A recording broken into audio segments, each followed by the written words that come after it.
What's going on? Woo. Welcome into another episode of the Fantasy Football Fellas podcast. Tuesday, February 7th. We're a day late. You can blame Cameron's Wi-Fi down in Florida. Spectrum. Shout out Spectrum. Not a sponsor. Ever. Just Lucas and Cameron hanging out with you today.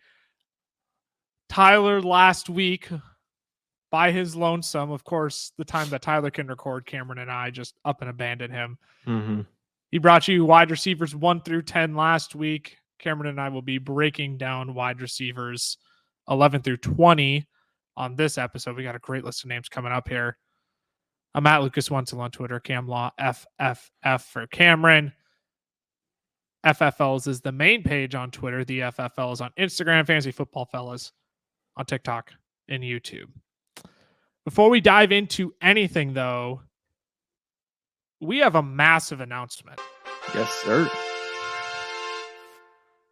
We have officially partnered with Underdog Fantasy and have entered class 1.02 of the incubator.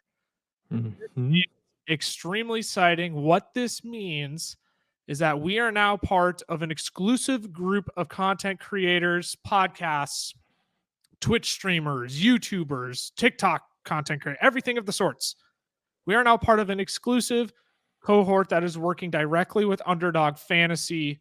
And essentially the goal is beneficial between the two of us. We help Underdog. They help us grow. It is extremely humbling and honoring to be partnered with quite literally, I don't know if they're the fastest growing fantasy company in the world right now, but they are, if they're not one, they're not far behind. Yes. We have absolutely loved working with Underdog when they asked us to be a part of this group. I mean, honestly, there was no reason to say no. Exactly. We love working with Underdog. We are absolutely in love with their product. And we're looking forward to teaming up with them here over the foreseeable future to keep continuously bringing great content to you all, but to also help you all get to experience Underdog, which again is one of our absolute favorite platforms. Yeah, I mean, me and Ty, I think, teased this starting in November, so we've been waiting a while to be able to announce this. But yeah, it's really exciting. Other than, I think, more exclusive offers that we might be able to get expose you guys to through Underdog, it's just for this, what we saw was it's just going to help us put out better content. Yes, and that's what Underdog wants us to be able to do, and so they're going to help us with that as well. So that's what we're excited about, is just bring more and better content in different ways. But yeah, it's something super exciting, and we're pumped for it. Yeah, we're absolutely ecstatic. You can go get more information about the class 1.02 of the incubator over at Underdog Fantasy on Twitter, Underdog Fantasy on Instagram as well. They posted there, but that's the big and exciting news for the fellas here. I'm absolutely ecstatic. You're going to hear so much more content or hear so much more about our partnership with the incubator coming up, but we can finally announce it. We've been sitting on it for like 3 months. Yeah. And we can finally announce it. So we're extremely excited to be partnered with Underdog Fantasy in this colossal way. Let's get to this episode, though. We got news and notes. We got wide receivers 11 through 20. So let's do it. Let's transition into the news and notes.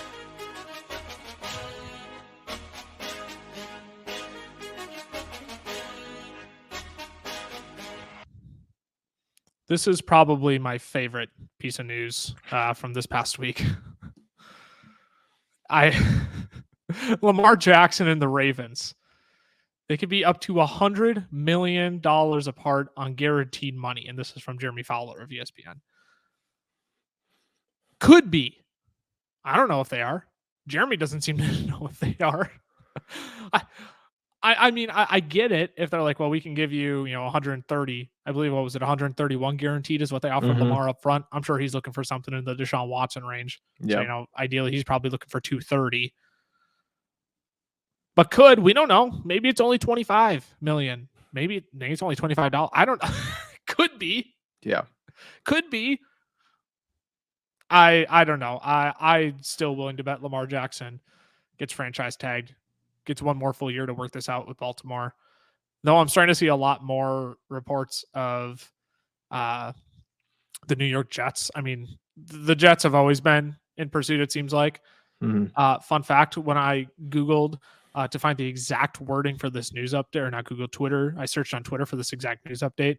I put in Lamar Jackson. The first search result, Lamar Jackson Falcons. Wow. I don't think there's actually any weight behind that, but just a big comparison. It just murky all over the place. He could be franchise tagged. He could walk. We don't know what team he's going to go to, but could be up to $100 million apart in guaranteed money. I don't know, anything you want to add on that? He knows he's going to get it from somewhere, right? If Deshaun Watson get it with a 21 or 23 or 25 or 300 sexual assault cases against him, and Lamar's won a unanimous MVP, he's like, okay, if Deshaun Watson can get 235 guaranteed, I guarantee I can go find it from somewhere else. So just give it to me. Otherwise, I'll sit out this year on the franchise tag and go somewhere else. So that's kind of what I'm envisioning his thoughts are, and I don't know if I blame him. Like, Cleveland screwed this up for every other team that's trying to sign a quarterback. Yep. Right? That's just crazy guaranteed money. So yeah, I think that's kind of what Lamar is going through right now. And the common tie between the two, again, Deshaun Watson represents himself. Lamar Jackson also represents himself. So if you're wondering why it's like, oh, Deshaun Watson set the market, well, yeah, but also Lamar like represents himself. He doesn't have an agent going to bat for him here. And you wonder if that also kind of plays into why it's taken so long for this kind of a deal to get done.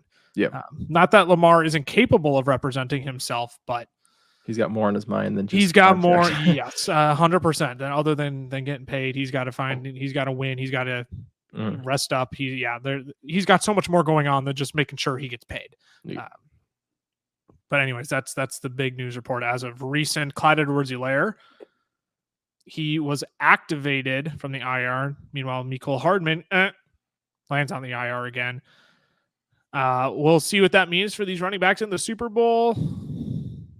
Not that you probably, if you did fantasy playoffs, or if you did any fantasy leagues in the playoffs, I'm guessing you probably didn't draft much.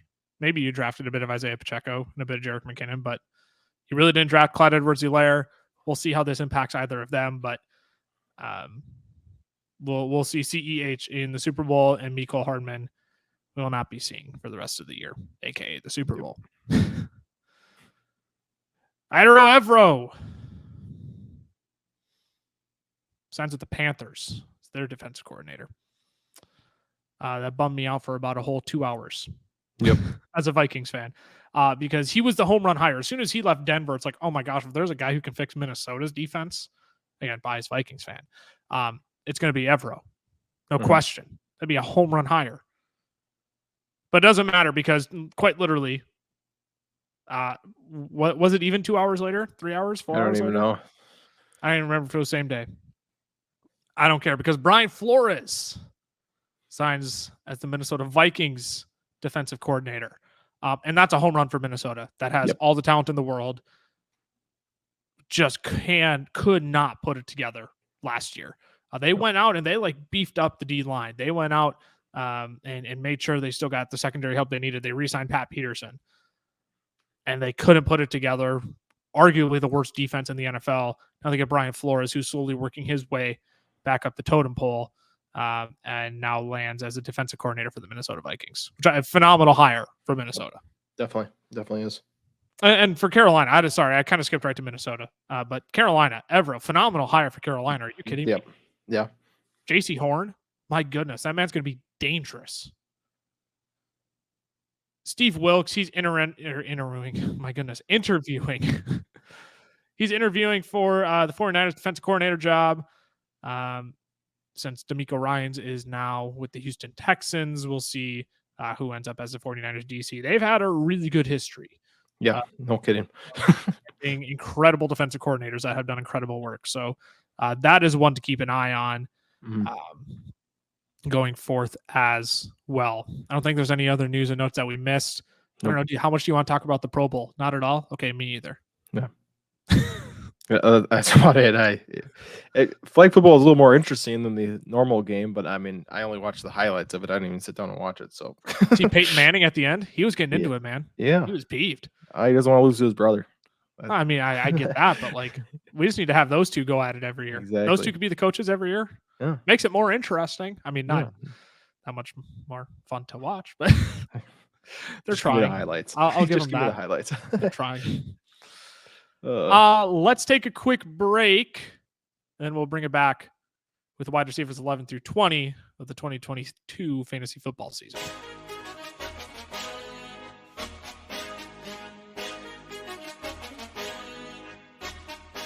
Today's podcast episode is brought to you by our friends over at Underdog Fantasy. Now, we love Underdog. It is the easiest place to play best ball formats, and they even have their own form of player props called Pick'em.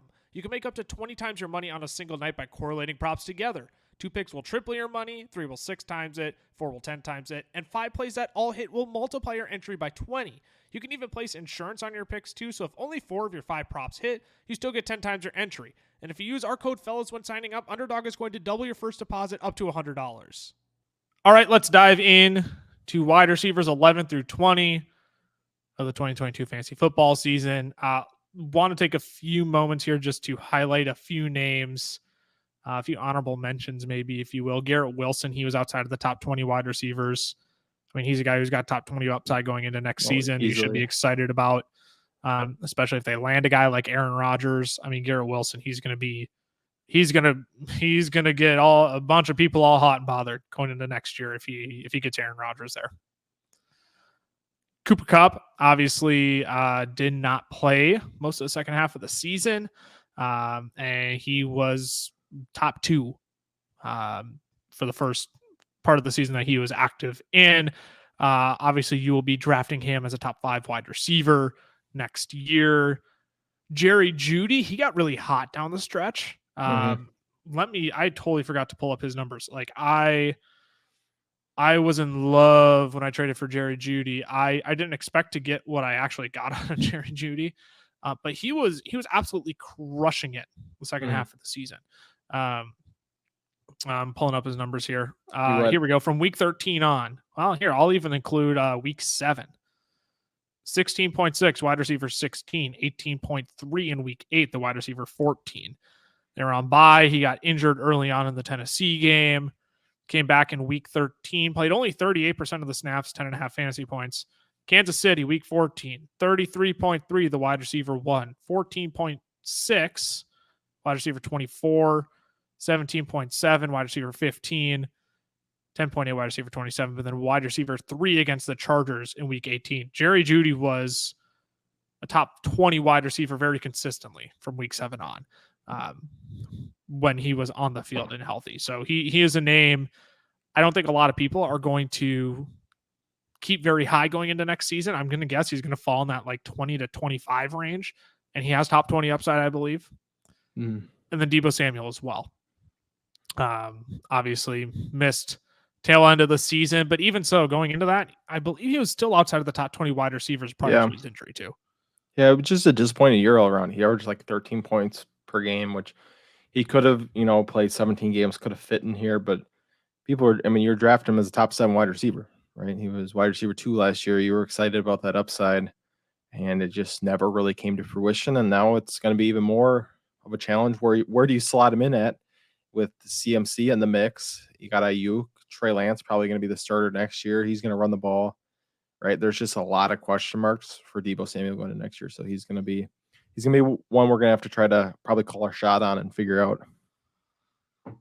And my shot is going to be, I'm going to pass on him again. I was already passing on him this year. I wasn't too excited about him. I just didn't think you could replicate such efficiency. And granted, that was being calculated into his ADP of like wide receiver, I believe 6 or 7. That efficiency though of 2021, that was going to be near impossible to repeat again. Yeah. It was crazy because it was efficiency in the first half of the season receiving, right? He was averaging 20 yards per catch, and then the second half it was rushing and rushing touchdowns. So it was just all while still averaging 16 to 18 yards of reception too, right? It was insane. There was no way he could keep that pace.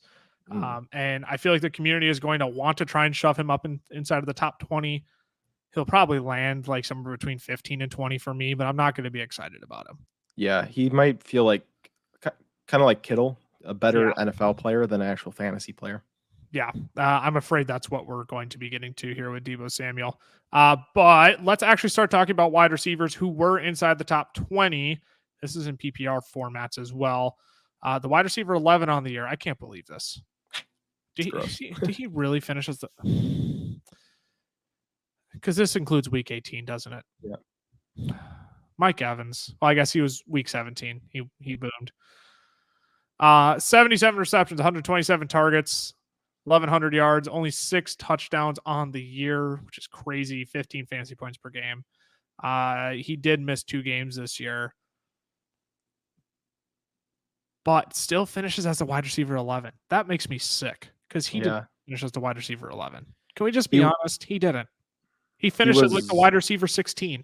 Yeah, he was very similar to Mixon. Mixon, right, was 23% of his fantasy points from one game. It was like 21 or 22% for Mike Evans as well. So it's just, I mean, like we talked about 6 touchdowns, 3 of them came in that one game. So it was really outside of that game. It was a very disappointing year, especially down the stretch for Mike Evans. So there's 2 questions we have to ask here. We'll ask the quarterback question second because obviously Tom Brady retired, not coming back. Quarterback aside, based on what we saw with a acceptable, maybe Tom Brady, is this the beginning of the end for Mike Evans? Because I'm afraid it is.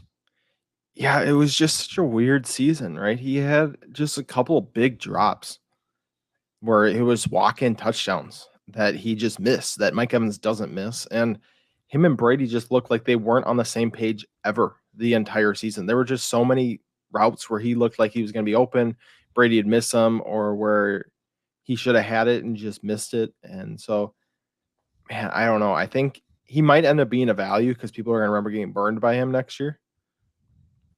But I'm not, he's not a top 12 wide receiver moving forward. I don't think we can treat him like that anymore.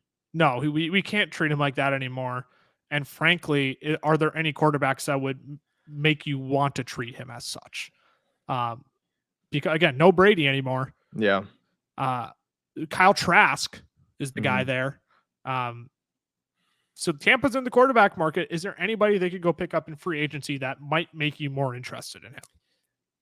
Jameis would be fun just to have that reunion. Just to have it back. But let me go edit a Tampa Bay Buccaneers jersey on Jameis quick. I can do that real quick here.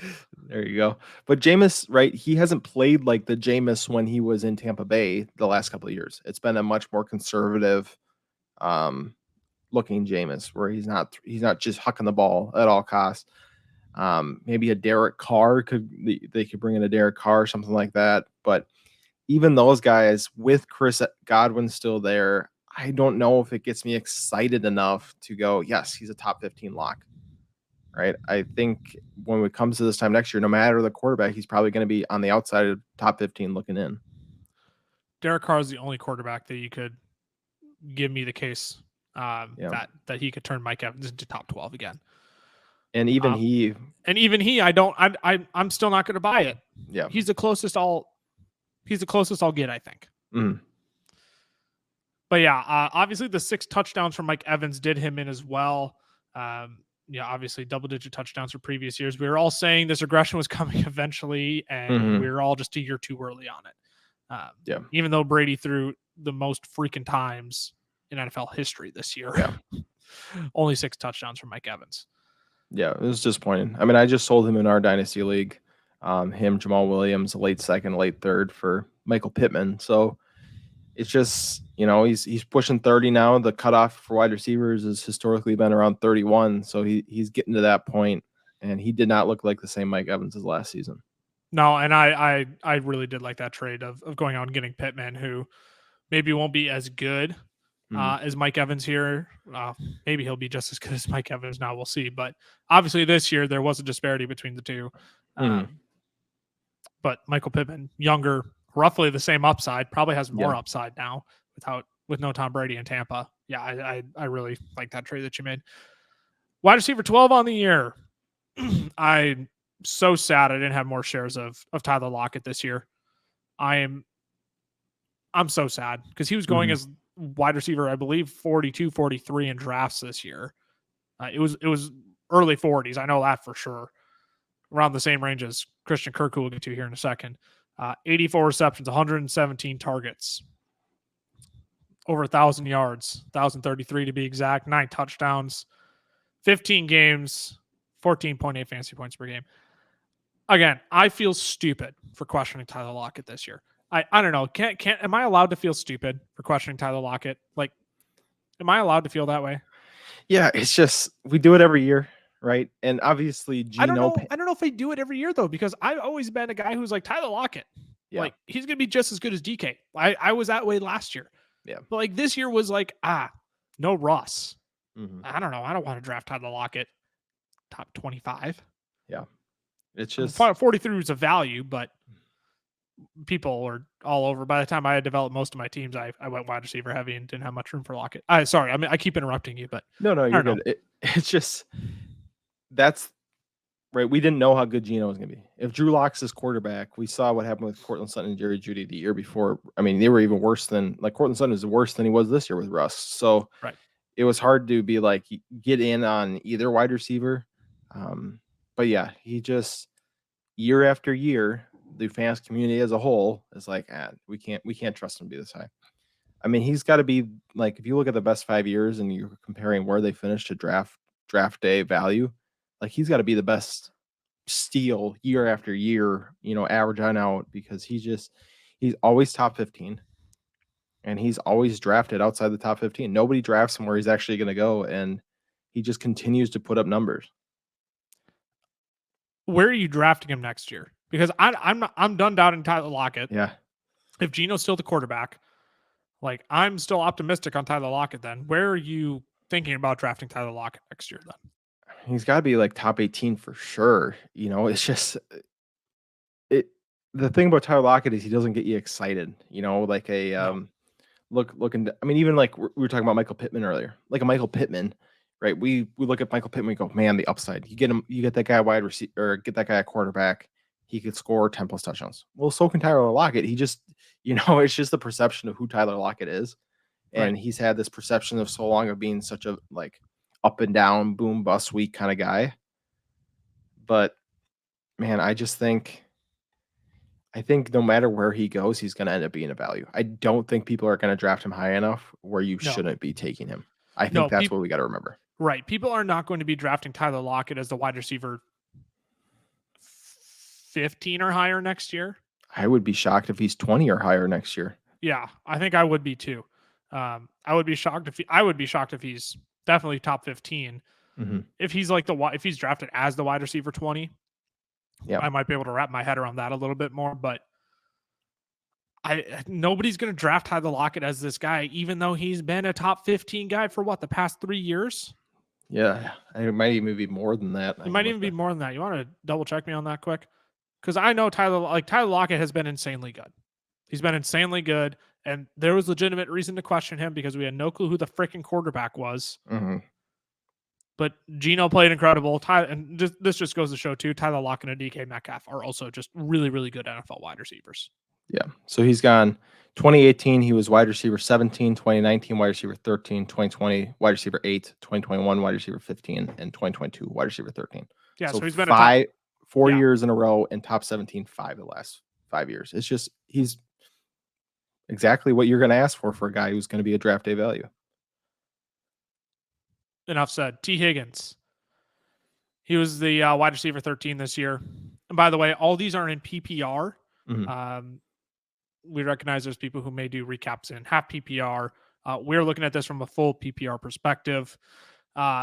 T. Higgins, wide receiver 13, 74 on 103, 1,035 yards, 7 touchdowns this year in 14 games, 15.8 fantasy points. He was phenomenal when on the field and in Jamar Chase's absence as well. A pair of top 10 finishes. But here's the thing with T. Higgins, right? The free agent market this year for wide receivers sucks. Not good. Juju Smith-Schuster is probably the guy who's going to get the most buzz. T. Higgins has 1 more year left on his deal. You look at the Cincinnati Bengals, how they're currently constructed, they're going to need to pay Joe Burrow. Are you going to give T. Higgins a big bag of money before you give Jamar Chase a big bag of money? T. Higgins is being thrown around in all sorts of trade rumors now because it would make sense. Now it's the time for Cincy to get out of that, out of potentially having to pay him and get some good value on him still. Give me like a percent of the chances you think T. Higgins is going to be traded. Not to where, but that he is actually traded this offseason. Man, before the salary cap because the salary cap went up, whatever, $15-20 million. Yep. Something pretty big. Before that, I was a lot higher on it. But, you got to say probably at least 30-35% that he's dealt. Obviously, they're going to want to try to keep it together, right? Having T. Higgins and Jamar Chase together is awesome. But they're thinking Jefferson's going to get $30 million a year this year. Jamar Chase is going to get at least $30 million a year. He's going to get $30 million too. Joe Burrow is probably going to make $50 million a year. Right there, you're already at 80, and you're probably going to have to pay T. Higgins $25 million a year. And some team is going to be wanting to pay him 25. Exactly. Since he's like, we'll give you 20. T. Higgins like, okay, I'll go get 5 more. Exactly. And it's no question. That's easy. Can you really lock up $100+ million in cap space between 3 guys? And so I don't know if they just try and run it back again with him this year, or if they look to trade him. I would assume they only trade him if they get a good package for him, right? I would assume they'd rather try and run it back with T. Higgins than try and, dish him for something cheap. No, 100%. They got to get a juicy package to get T. Higgins. The other question I want to ask here, and then I do want to dive into a bit of a name game. I've heard he's the guy that the Chicago Bears should go out and get for Justin Fields, to be his Stephon Diggs, to be his A.J. Brown. I don't think T. Higgins has that kind of upside in him. I don't think he has the elite of elite tier in him. Is he a really good football player? Of course he is.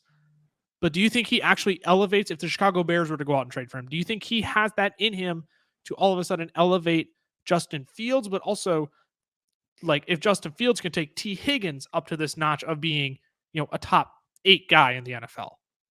Yeah, I think he has the potential, but I also think he's going to need a wide receiver too, right? Because I think he's a guy that if they put 2 guys on him, you can shut him out for a game. That's what I see with T. Higgins. But if you put another wide receiver on the opposite side of the field, Darnell Mooney, I don't know if he's enough to really keep the defense honest when it comes to T. Higgins. But he has shown, when Chase was out before, his rookie season even, that he can be a real big playmaker. So I think he can elevate Fields. Now, do I think he can make Fields a great passer, give him the jump that we saw A.J. Brown help Jalen Hurts with? I don't know if he's quite that tier. Right. And I think that's the tier that people's, if he gets traded to Chicago, another young quarterback who, needs their star weapon, right? Like A.J. Brown or Jalen Hurts got with A.J. Brown, like Josh Allen got with Stephon Diggs. I don't think T. Higgins is that guy. Yep. He's really freaking good at football. I love T. Higgins as a wide receiver. Top 15 in the NFL, probably. But I don't think he makes this, leap into the elite of elite tier if he gets a wide receiver 1 role to himself on a team like Chicago. Yep, for sure. All right. Going into next season, though, because there is a possibility that T. Higgins is traded. And we also have a lot of young upside guys that could be coming to take over a guy like T. Higgins. Let's play a name game. Who would you rather have in fantasy football in 2023? T. Higgins or Garrett Wilson? I'm going to go T. Higgins. Yeah, I'm going to take T. Higgins as well. I really like Garrett Wilson. If T. Higgins stays in Cincinnati, though, I'm going to take Joe Burrow over whoever Garrett Wilson's quarterback is next year. T. Higgins or DK Metcalf? I'm going to go Higgins as well. And the same thing you're saying. It's Joe Burrow versus Geno Smith, and I'm going to take Joe Burrow.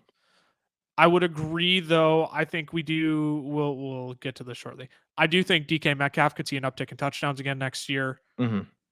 But I'm still taking T. Higgins. T. Higgins or Terry McLaurin? This one's easy for me at T. Higgins. I want nothing to do with Terry McLaurin. Yep. T. Higgins, Devonta Smith. So I'm a huge Devonta Smith believer. He really turned the corner for me this last couple of games. So I'm going to take Devonta Smith. This is a conversation. This is a conversation because as much as I love Devonta Smith, I still have the leaning of T. Higgins. I still prefer Joe Burrow to Jalen Hurts, and this is the quarterback game we're playing here, right? This is what I'm going to flip flop a ton on this offseason because I think they're both in incredibly similar situations. They have an alpha ahead of them, but these two also thrive in the number 2 role for their offense. So I'm going to say T. Higgins right now for the sake of having a different opinion, but I'm going to flip flop on these two all offseason because Devonta Smith was phenomenal the second half of the season. Yeah. And my biggest thing is we look at the difference between AJ Brown and Jamar Chase. And AJ Brown can take over a game, but not in the same way Jamar Chase can. Right. No. Jamar Chase can be the only target on the field. Everybody knows it, and he's still going to dominate. And I think AJ Brown can do that to some extent, but not as often or as, too well as Jamar Chase can. I think that's kind of why sometimes we'll see T. Higgins go 2 games with big bust games where I don't think we're going to quite see that from Devonta Smith. Yes, that's a fair way of putting it. T. Higgins or Jalen Waddle. These 3 that we just talked about, Jalen Waddle, Devonta Smith, T. Higgins, all in the same category for me, and I could go any way on those 3. I think I'm gonna go Jalen Waddle on this one, but I think they're very, very close. I would as well. I'm going to take Jalen Waddle. I know I just talked about Joe Burrow being the reason why I'm taking T. Higgins over some of these guys. Look, Jalen Waddle and Mike McDaniel's offense the upside is there for top 5 wide receiver. I don't know if that's the case for T. Higgins, even with Tyreek Hill in that offense. So I will take Jalen Waddle as well. T. Higgins or Amon-Ra? This is a no-brainer for me. Amon-Ra. I just don't think you can beat the targets that Amon-Ra is going to get. Yeah, this is a no-brainer. It's Amon-Ra for me. Wide receiver 7 on the year to T. Higgins, wide receiver 13. I don't care. It's Amon-Ra by 1.5 miles. T. Higgins or Chris Godwin without Tom Brady. Showed some signs of life at the end of this past year. Definitely was more consistent. Got a whole lot more volume than T. Higgins. Mm-hmm.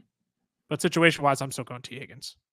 Yeah, I think I would too. I think it's more of a conversation people think, right? T. Higgins only averaged 0.6 fantasy points more a game than Godwin, and Godwin only had 3 touchdowns this season. So Godwin played really well, but I would still lean Higgins, especially with the upside Higgins is going to have over Godwin. Last one, T. Higgins, Jerry Jeudy. Again, easy one for me. It's T. Higgins. Yeah, it is as well. I don't know why I put Jerry Jeudy in this list. He does not belong with the rest of them. That's my bad. You were having thoughts about Jerry Jeudy. Do you have a trade offer that you want to send me later? I have no idea. I have no idea where Jerry Jeudy came in. I was looking at this list and I almost deleted before he got there because I was like, all these other guys kind of make sense in here, but Jerry Jeudy does not. So I'm like, are you having a moment where you really like Jerry Jeudy next year? Yeah, I don't know how you Jerry Jeudy for the right price. I don't know how he ended up in there.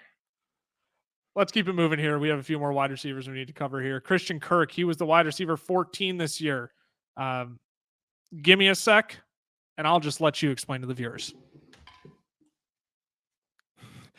Lucas, this was Lucas's guy, and Lucas was all in on him for, I don't know, since probably June is when you really jumped in on Christian Kirk, and you did not back down at all. And I know I was hesitant to jump on it, but man, you nailed this one. He was wide receiver 14. I did cut out on you? Yeah, you cut out on me. No. It's all right. Oh, that's such a bummer. We'll just redo that. Right. We'll just redo it. It was like right when I sat back down, you cut out. Oh.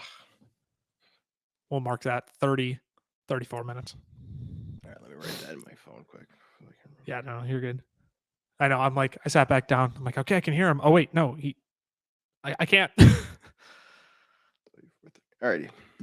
I'll just start with let's keep moving again.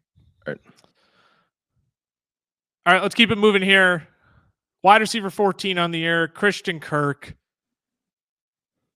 I'll just give me a second. I'll just let you explain what's going on to anybody who's not watching on YouTube right now.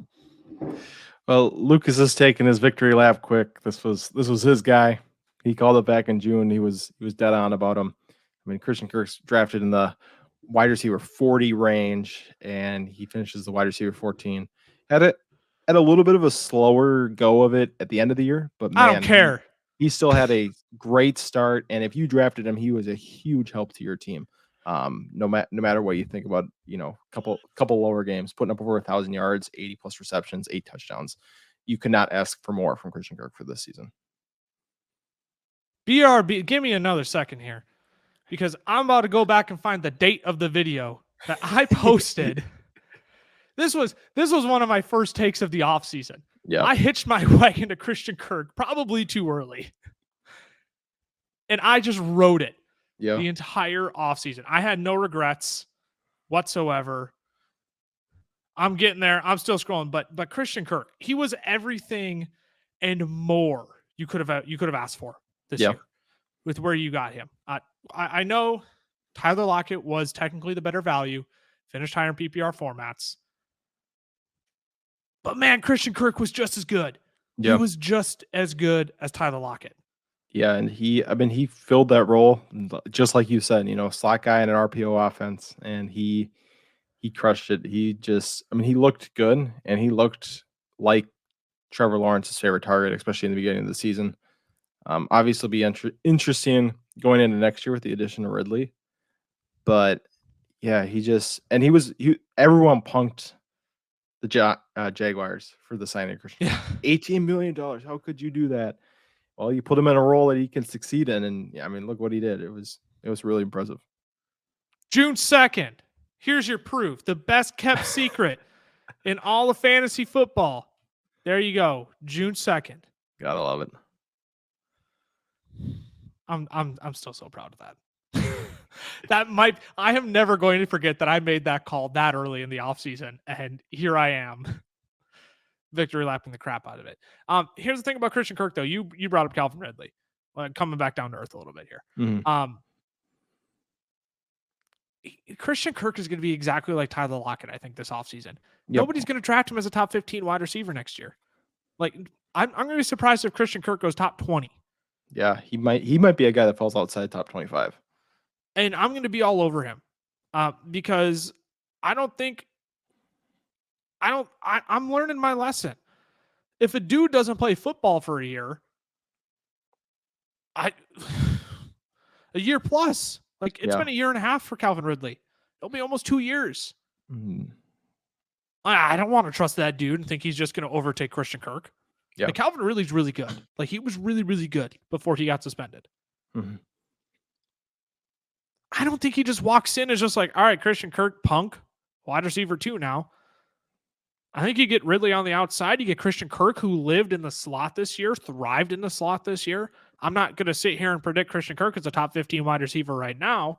But you know what? We come around to draft time next year, I might just repost that same exact video and just say the best kept secret in all of fantasy football right now is Christian Kirk. We'll see, but I actually think he'll end up being a value next year. I don't know if I draft him higher than the wide receiver 20 next year. That's probably as early as I'll draft him, though, because I don't want to bank on him being this top 15 guy again. Yeah, for sure. But he's going to be the slot guy. He's going to be the guy that they're looking to. And he's going to have his situations. He's going to probably be seeing 7-8 targets again next season. So he's going to get his even if Ridley comes back. And we got to remember too, Ridley's not even for sure allowed back in the NFL yet. I believe he will be, but that's just something you got to keep in the back of your mind. And like you said, a year and a half off. We saw Michael Thomas come back, and then all of a sudden he got hurt again, right? It's not just like these guys are performing at such a high level that just shut it down for 2 years from game, just playing in a game to coming back and playing full speed. It's really, really hard to do. It takes time to get reintegrated back into the speed of the league. And when you haven't been playing at that speed for over a year, it's going to take you at least a year to get back into the swing of things. Definitely. Wide receiver 15, DK Metcalf.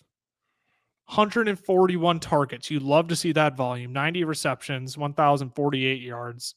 Again, touchdowns came down, only 6 on the year. 13.7 fantasy points per game. I'm going to out you. You had a little panic moment earlier this week. I did. Yesterday. Yes, it was yesterday. It was yesterday. Is DK Metcalf one of the like, is he like one of the biggest sells in Dynasty right now? And I think I talked you off your ledge a little bit of he'll be fine. He was still the wide receiver 15, and people were panicking on him this year. Look, like here's the matter of fact: 219 total fantasy points. If DK Metcalf scores one more touchdown, he's literally a top 10 wide receiver. Yep. And that's the story. If DK Metcalf scores 2 more touchdowns, he's a top 8 wide receiver. Like, his season was great. The touchdowns were just down. I have zero worries about DK Metcalf going into next year. I mean, what you wrote down, yeah, is he going to return to wide receiver 1 status? I think he will. I think he probably will be on the cusp of, if he's not in the top 12, he'll be on the cusp. And I'm ready to draft him at this wide receiver 15 value next year. Yeah, I agree. I think the reason I was just starting to get worried about DK Metcalf a little bit, right, is because we treat him like wide receiver 1 in Dynasty. I think even if people don't rank him there, you treat him like it. And I was just thinking, this year he averaged 13.7 fantasy points per game. Geno Smith played the best we've ever seen him, probably the best we will ever see Geno play, right? Even if Geno has another good year, I don't think he plays at the same level that he was at this year. And he was only the wide receiver 15. If we have one more year, Geno, we're probably going to get a rookie the year after. I'm looking at that and I'm going, man, I just don't see that he's going to have a better situation than he did this year. But you kind of talked me down with 6 touchdowns is an anomaly for DK Metcalf. This is a guy who's averaged 10 over the last 3 years before that.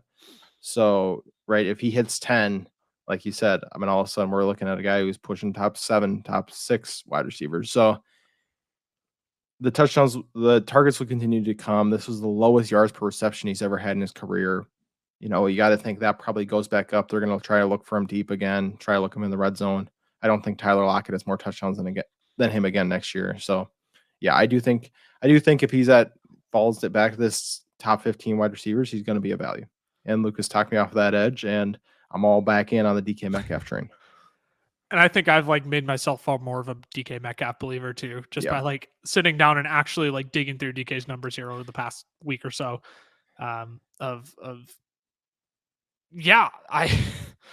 He's just still really good. 141 targets. I love to see that. That's the most out of this group here, tied with Michael Pittman. Yeah. I love to see that for DK. I love that I can see high volume and that he's not just reliant on touchdowns. That's the saving grace for me, because I see Mike Evans 127 targets. That's a nice number. It really is. But man, for someone I want to consider, top 12, top 10 guy, I want to see that 140 target range. Yeah, I would agree. And when we started this podcast two years ago almost already, all 3 of us were out on DK Metcalf. But that's because he was being drafted at the wide receiver 8, wide receiver 7. That was what we figured his ceiling was. And, Tyler Lockett was going 6 rounds behind him. Now, if he's going at the wide receiver 15, he's being drafted probably right in the middle, closer to his floor. And so that's the biggest difference for us in DK Metcalf. It's not that we've changed our opinion on how talented he is. It's just how we're valuing him compared to everybody else. That's exactly it. What is the differentiation in a guy okay, do I want to reach for DK Metcalf at the end of the 2nd round? Or would I rather get Tyler Lockett in the 10th round? That's the difference you're talking about. Yep. Exactly. But again, I love seeing 141 targets. My guess is I'm going to have him projected for probably right around 130, probably 132 next year if I had to make an early prediction. And DK Metcalf is probably going to fall right in between wide receiver 10 and wide receiver 14 for me. And if I can get him any later than 15, which I don't know if we will in drafts, but if we do, I'm all over him. Yeah, exactly. Wide receiver 16, Jamar Chase. Let's keep this conversation short and sweet. He's really freaking good. He's unbelievable. How much more do we just want to just absolutely riff on just how insanely talented he is? 13 games, 128 targets, 10 target a game pace, 9 touchdowns, 18.3 fantasy points per game. I mean, the Jamar Chase is my love language. That's my summary. Yeah, you're going to draft him as top 3 wide receiver next year, and he should be, right? I think it's him, Kupp, and Jefferson. And honestly, at this point, you can go any order you want with those 3. I was going to say, you ready to hear this? I think Jamar Chase might be my wide receiver 1 next year. I don't blame you. He's so good. Yeah. I like Justin Jefferson, phenomenal. Cooper Kupp, phenomenal. Jamar Chase, the dude doesn't score anything less than 15 fantasy points. He doesn't disappear. He just doesn't. Yeah. He doesn't have disappearing acts like Justin Jefferson. Now, Justin Jefferson may put up more 30-point games, but I don't know, man. Jamar Chase didn't play in 4 games this year? I don't know how many more 30-point games Jamar Chase could have put up. Yeah. Let's be real. He could have finished as a wide receiver 1 this year. And I'm having a real hard time talking myself out of Jamar Chase being my wide receiver 1 next year right now. I mean, it's him and Jefferson. That's the conversation. There's nobody else there for me. Cooper Kupp, sure, but like declining Matthew Stafford, I think it's Jefferson, Chase, and then Kupp, and then everybody else can come afterwards. But I think Kupp is going to fall into that like Devontae Adams, Stephon Diggs, Tyreek Hill tier versus the Jamar Chase, Justin Jefferson tier. Yeah. And that's the thing. I mean, you look at the difference between Jefferson and Chase, like especially from a dynasty perspective, and you could say, man, I love Jefferson so much more. I think he's a better talent. And I guess you can't say so much more, but like you could say, like I would take Jefferson just a little bit above Chase. Chase is going to be connected to Joe Burrow for the next 6+ years at least, right? I mean, he's going to have his entire career with a top 3 probably quarterback in the NFL. So that's going to be really, really hard to beat. And yeah, if we're talking like you're talking, hey, I want to make him my wide receiver 1, average 18 points game again. 2nd year in a row, and he's got Joe Burrow, hopefully a full season, and he may or may not have T. Higgins there. So I think he's only going to see more targets. I think he's only going to get more touchdowns, and he's only going to get better. Jamar Chase is my dynasty wide receiver 1, no question. Yeah. He's untouchable. Nobody can make me a trade offer that I will give them Jamar Chase for. Jefferson at 4 first. That I would do. But if you offer that to me, I would take it. But nobody's gonna want to give that up for Jamar Chase. But my point being is, if you have Jamar Chase, you just pamper the crap out of that man. Like, just be so happy you drafted him, and that he can be absolutely game changing asset for your team. Yeah. He's phenomenal. Let's keep it moving. We spent plenty of time loving on Jamar Chase there. Brandon Ayuk, he was the wide receiver 17 this year. He was one that I really liked coming into this year. I thought he was going to be a value going, wide receiver 30. He was like 36, 38 range. I thought he was going to be a value. Ended up being right. 114 targets, 78 receptions, over 1,000 yards, 8 touchdowns on the year. That was big for Ayuk. 13.6 fantasy points per game in 16 games. I mean, this is the question we have to ask, though. After this year, seeing Debo kind of not fall off a cliff, but come back to earth probably is a better way of phrasing it. And Brandon Ayuk taking this, what is he, a junior, 3rd year in the league now, junior year, kind of another leap forward. Who would you rather have next year, Debo or Ayuk? I think I'm going to still go Debo, just because I think Debo is going to have more plays designed for him than Ayuk ever will. I think Ayuk's going to be relegated. I mean, to the 4th option on this offense. I think he's behind Kittle. I think he's behind Debo and behind CMC. That doesn't mean that I think he's going to be irrelevant. Like, I could very well see him putting up a similar year again next year to this, but I do think Debo is going to have more options or more opportunities given to him than Brandon Ayuk is. And I think Debo is just a better athlete all around than Brandon Ayuk. Yeah, and that's the thing about Ayuk. I think people are going to be in on him again. I think people are going to draft him between wide receiver 25, probably wide receiver like 23 and wide receiver 27, just to give a random range. But like that's the range he's going to fall into. And I'm probably going to be in on him there, but I'm probably going to be more in on Debo Samuel, who's going to fall closer to wide receiver 20 than he will wide receiver 12, right? I think I would rather play the value game with Debo Samuel with where he falls. I like both. If Trey Lance is the starter next year, he's had the connection with Brandon Ayuk all offseason. We saw Debo struggle with Trey Lance originally, even getting Jimmy Garoppolo back, right? Ayuk was more frequently the guy this year. But I think you're right. I think Debo is the better playmaker. He's going to have more plays designed for him. And I think he's just going to be the better weapon in this offense. As much as I love Ayuk, Ayuk's a dog. I love him. He passes the eye test. Phenomenal wide receiver. But man, I find it hard to think that Kyle Shanahan doesn't find a way to get Debo more involved next year. Brandon Ayuk might be safer than Debo, But if I'm getting Debo as like, a borderline flex play, if you go 0 RB, you can get Debo as your wide receiver 3. Yeah. I'll be in on that. I'd rather take that shot on Debo than have Ayuk in that case. Yeah. It'll really depend on how I construct my team, though. That's what I'm kind of externally processing here. Yeah, I think the thing to keep in mind is with this San Francisco offense, the only guy really guaranteed points is Christian McCaffrey. Yeah. I think outside of that, you're going to have, right, Kittle's going to have great weeks. Debo's going to have great weeks. Ayuk's going to have great weeks. Multiple of them could have great weeks together. But you do have that potential that, hey, this is a Debo, Ayuk, and CMC week. Kittle got 4 points. This is an Ayuk and Kittle and CMC, and you mix in Trey Lance rushing the ball. All of a sudden, Trey Lance puts up 7 rushing touchdowns, and there's just not quite as many touchdowns to go around. I think that could kind of lower one of these guys' ceilings. But yeah, it'll be interesting just looking at next year how it kind of all shakes out, and that would be something we have to keep in mind with this team as a whole. Yeah, most definitely. Wide receiver 18, we'll keep it moving. Chris Godwin, 135 targets, over 1,000 receiving yards, 104 receptions, only 3 touchdowns, 14 games played, 15.2 fantasy points per game. I like the volume Chris Godwin gets. I like the more solidified role he has in this offense. I think since he plays in the slot more, I think he's more quarterback friendly than a perimeter guy like Mike Evans is, who's going to be more jump ball touchdown dependent kind of a guy. I don't like calling Mike Evans touchdown dependent anymore after I got burned on that. But like the role Chris Godwin plays in this offense, I think eases more of my concerns. That's how I'll phrase it. But still, he has the same problem as Mike Evans. There's no more Tom Brady. So while Derek Carr might be the only guy who can give me some hope for Mike Evans, is there anybody who gives you hope for Chris Godwin to come back and still be a borderline top 15 guy? I think most quarterbacks, especially if they bring in a veteran, are going to give me hope for Chris Godwin being a top 15 guy.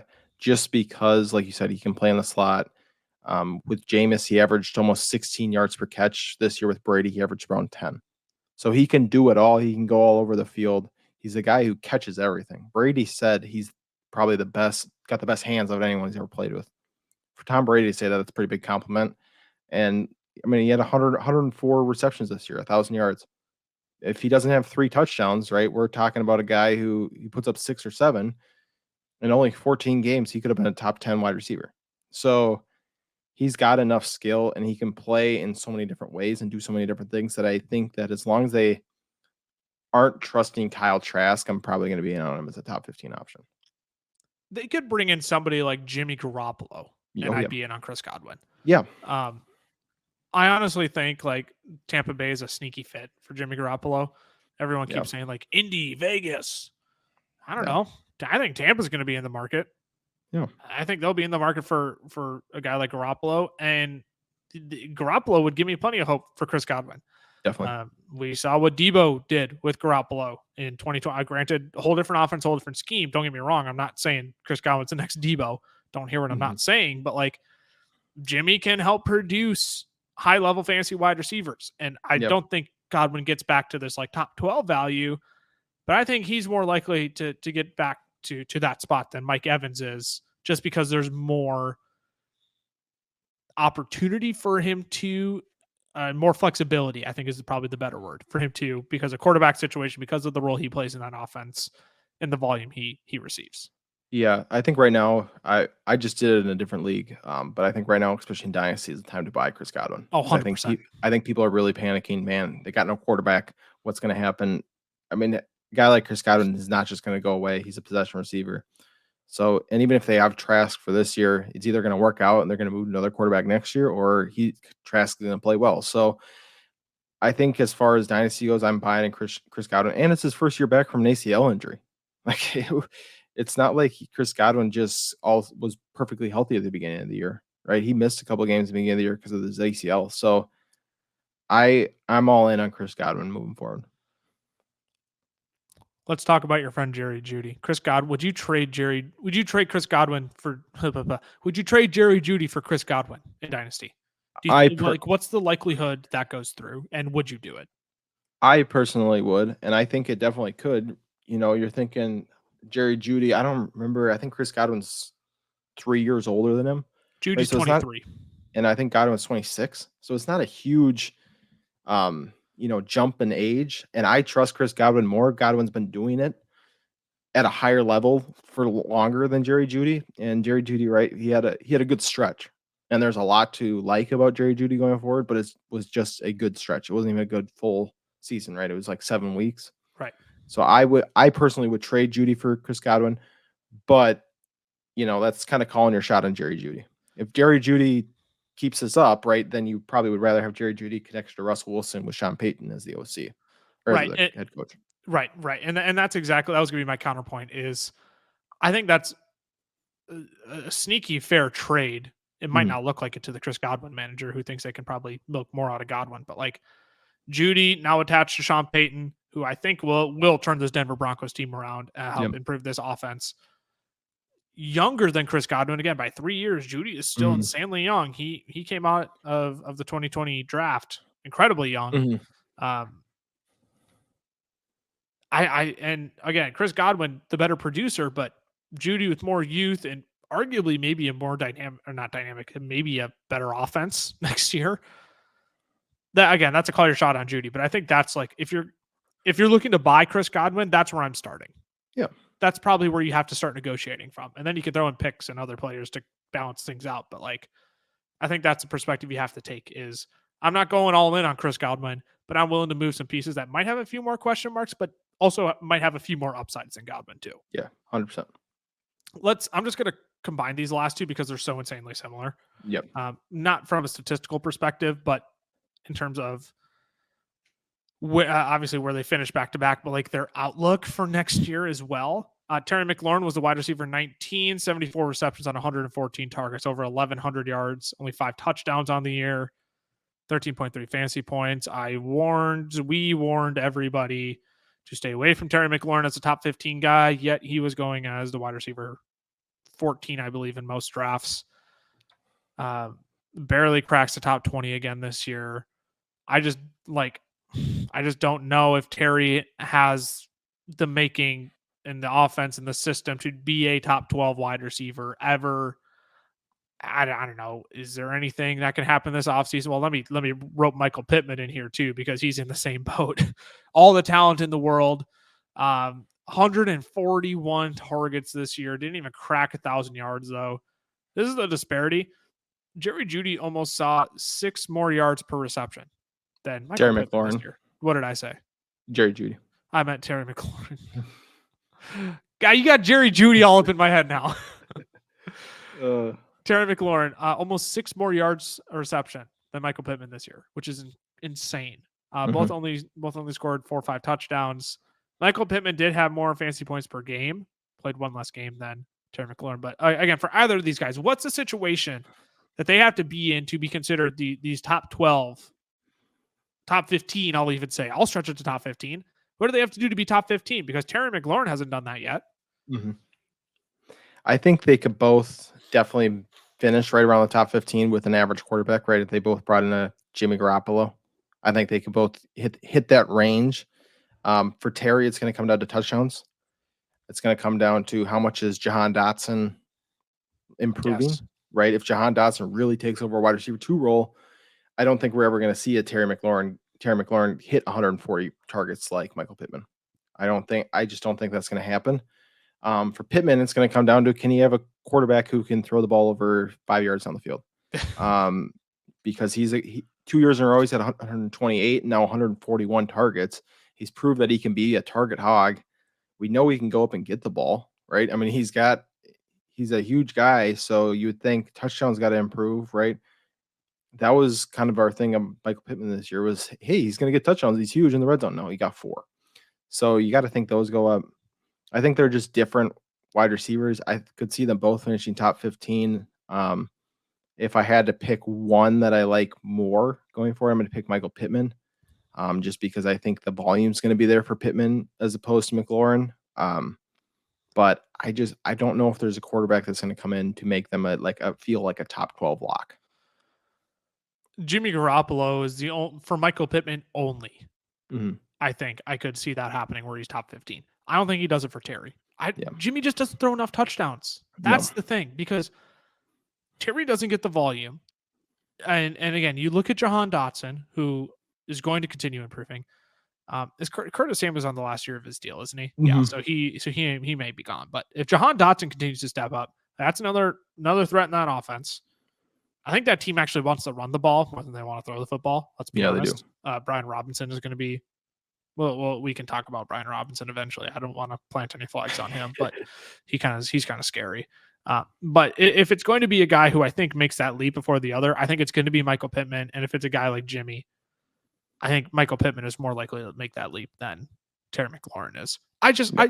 Terry McLaurin has been uninspiring for 4 years in a row. He was a nice story the first year when he broke out. Great. Oh my gosh, Terry McLaurin, what a find. He's just been uninspiring ever since. He's never made that leap that everybody wants him to make. And he's a talented wide receiver. Like, he's worthy of being in the top 12 wide receivers, like, discussion NFL wise. He's worthy of being in that discussion. A fantasy wide receiver, though, I don't want to. I will have very few shares of Terry McLaurin again next year. He's really been relegated to that DJ Moore Yes. tier of guys that you're just every year you're so excited. The tape looks great, but he's just not on a team that's going to bring you in a quarterback that is going to be, awe-inspiring. Yeah. Right. If DJ Moore or Terry McLaurin landed up like an Aaron Rodgers, we'd be all over it. If they, got a guy in the draft, like traded up somehow, got like a Bryce Young, you get more excited about it. But matter of the fact is, I mean, they just haven't had a QB that you're excited about for a while. No, and I don't see that changing. No, I don't either. Especially if they're saying Sam Howell has a shot at being the guy next year. Yeah, then I'm all the way out on Terry if that's the case. Yep. Wraps out the top 20 wide receivers from the 2022 fantasy football season. Anything you want to add before we sign off here?